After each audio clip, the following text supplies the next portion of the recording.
বাংলাদেশে গণঅভ্যুত্থান ও শেখ হাসিনাকে ক্ষমতাচ্যুত করার পেছনে মার্কিন যুক্তরাষ্ট্রের ডিপ স্টেটের হাত রয়েছে বলে দাবি করা হয়েছে বিভিন্ন মাধ্যমে।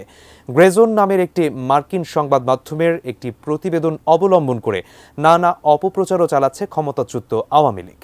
কিন্তু কি এই ডিপ স্টেট, কি এর ইতিহাস, কিভাবে বা কাজ করে এটি, বিস্তারিত জানাচ্ছেন ইমতিয়াজ আলম।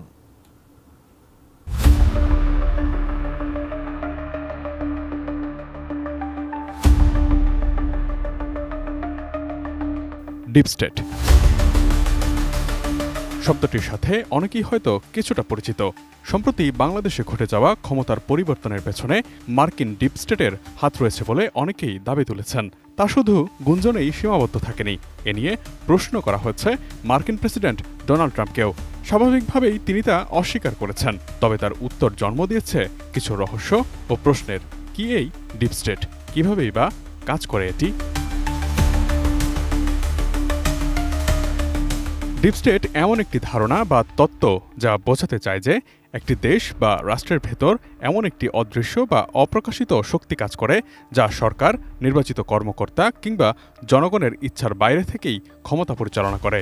এটি সাধারণত সামরিক, গোয়েন্দা সংস্থা, আমলাতন্ত্র, কর্পোরেট ক্ষমতা এবং অন্যান্য প্রতিষ্ঠানের মাধ্যমে কার্যকর হয়।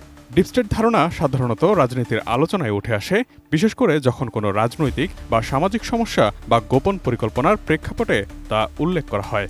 অ্যান্টিব্যাকটেরিয়াল অ্যাডিটিভ যুক্ত সেরা ওয়াটার ট্যাঙ্ক বিশুদ্ধ পানিতে ব্যাকটেরিয়া জন্মাতে দেয় না।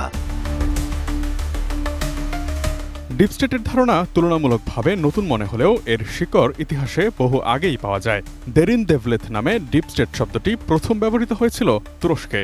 1923 সালে অটোমান সাম্রাজ্যের পতনের পর তুরস্কের ধর্মনিরপেক্ষ রাষ্ট্র কাঠামো ধরে রাখার চেষ্টা হিসেবে সামরিক, গোয়েন্দা ও আমলাতান্ত্রিক গোপন নেটওয়ার্কে গড়ে ওঠে প্রথম সমান্তরাল ছায়ারাষ্ট্র। 1950-এর দশকে মার্কিন যুক্তরাষ্ট্রের মিলিটারি ইন্ডাস্ট্রিয়াল কমপ্লেক্স ধারণার সঙ্গে ডিপ স্টেট তত্ত্বকে প্রায়ই তুলনা করা হয়।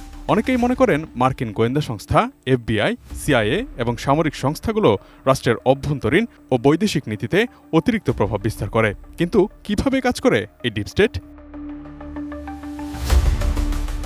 ডিপ স্টেট প্রভাবশালী কর্পোরেশন, ব্যাংকিং সেক্টর এবং সামরিক সংস্থাগুলোর মাধ্যমে রাষ্ট্রের নীতিকে প্রভাবিত করে থাকে। গোপন নজরদারি এবং তথ্য সংগ্রহের মাধ্যমে গুরুত্বপূর্ণ ব্যক্তিদের উপর প্রভাব বিস্তার করা হয়, যাতে তারা ডিপ স্টেট পরিচালনাকারীদের ইচ্ছার প্রতিফলনই ঘটান তাদের কাজের মাধ্যমে। জনগণের মনোভাব এবং ধারণা প্রভাবিত করতে গণমাধ্যম, প্রোপাগান্ডার ব্যবহার, ইনফ্লুয়েন্সার এবং সাংস্কৃতিক বিভিন্ন মাধ্যমকেও ব্যবহার করা হয়। অনেকেই ডিপ স্টেটকে একটি কনস্পিরেসি থিওরি বা ষড়যন্ত্র তত্ত্ব হিসেবে নাকচ করে দেন। তারা মনে করেন বাস্তবে এমন কোনো সংগঠিত ডিপ স্টেট নেই। শেষ করা যাক একটি উদাহরণ দিয়ে। দ্বিতীয় বিশ্বযুদ্ধ সবেমাত্র শেষ হয়েছে। ইউরোপের বিভিন্ন দেশে স্টে বিহাইন্ড নামে একটি নেটওয়ার্ক গড়ে উঠেছে, যারা নেটোর মাধ্যমে অপারেশন গ্ল্যাডিও পরিচালনা করে। এর মূল লক্ষ্য ছিল কমিউনিজমকে প্রতিরোধ করা এবং পশ্চিমা গণতন্ত্রকে রক্ষা করা। ইতালি, ফ্রান্স, জার্মানি, গ্রিস, তুরস্ক এবং বেলজিয়ামে তা পরিচালিত হয়েছিল গোয়েন্দা সংস্থা ও সামরিক বাহিনীর মাধ্যমে। 1969 সালে ইতালির মিলানে পিয়াজা ফন্টানা বোমা হামলা, 1980-র দশকে বেলজিয়ামে একাধিক সন্ত্রাসী হামলা, 1967 সালে গ্রিসে সামরিক অভ্যুত্থানের পেছনেও গ্ল্যাডিও নেটওয়ার্কের ভূমিকা থাকতে পারে বলে ধারণা করা হয়েছিল। 1990-এর দশকে ইতালির প্রধানমন্ত্রী গিউলিও আন্দ্রেওত্তি এই কার্যক্রমের অস্তিত্বকে স্বীকার করে নেন, যার ফলে বিশ্বজুড়ে এটি নিয়ে আলোচনা শুরু হয়। Imtiaz Alam, desk report, ATN news.